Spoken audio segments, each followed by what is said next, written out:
Hey everybody, it is your Sam again, and today I am going to be doing the NaNoWriMo Tag. This is a tag I found on YouTube and a couple other sites about author tubers or NaNoWriMo participants answering some questions. There are 9 questions in total, so here we go. Question number 1. How many times have you done NaNoWriMo? The official NaNoWriMo, the one that occurs in the month of November that's coming up, I have done 6 times. Now, with the camps, that happen throughout the year as well, I've participated in those 6 times as well.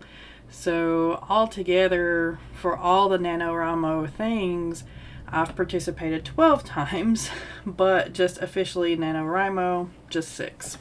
Question number 2. How did you find out about NaNoWriMo? I believe that was during the era of my RPG playing, and Allie, someone that I used to play in a lot of the RPGs with, I believe she was the one that introduced me to NaNoWriMo. Question number 3. What was the name of the first novel you attempted with Nano? I actually named it Greater Death. It doesn't really make any sense, but it was Andy and Wolf's story, the ones that I'm kind of reworking now. So that's my supernatural vampire, angels and demons and werewolf story. So yeah, that was the first one that I worked on in NaNoWriMo. Number 4. Give us 1-sentence summary of what you're writing this year. So I'm going to try to do a 1-sentence summary on both of them.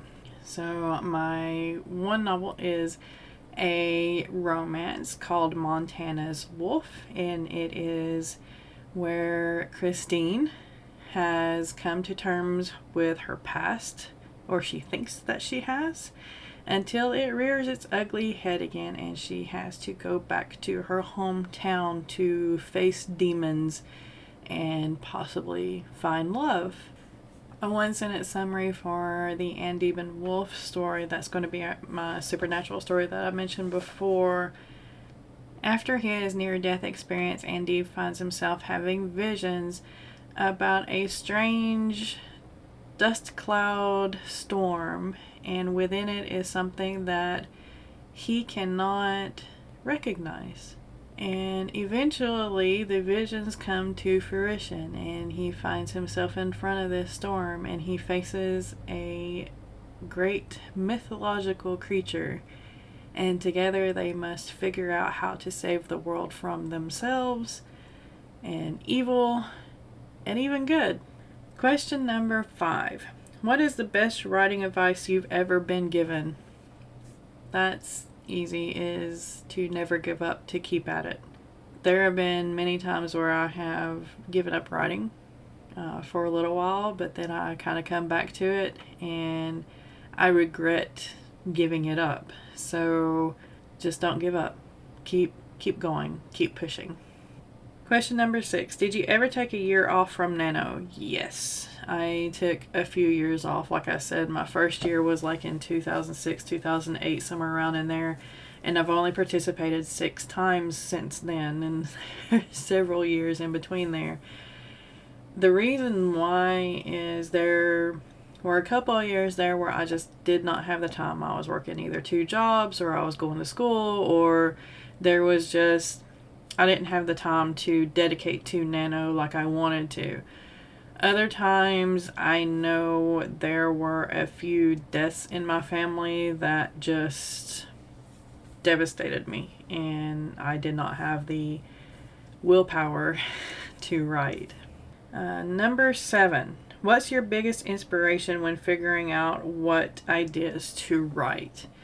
My inspiration kind of just pops up. I can't really control it yet.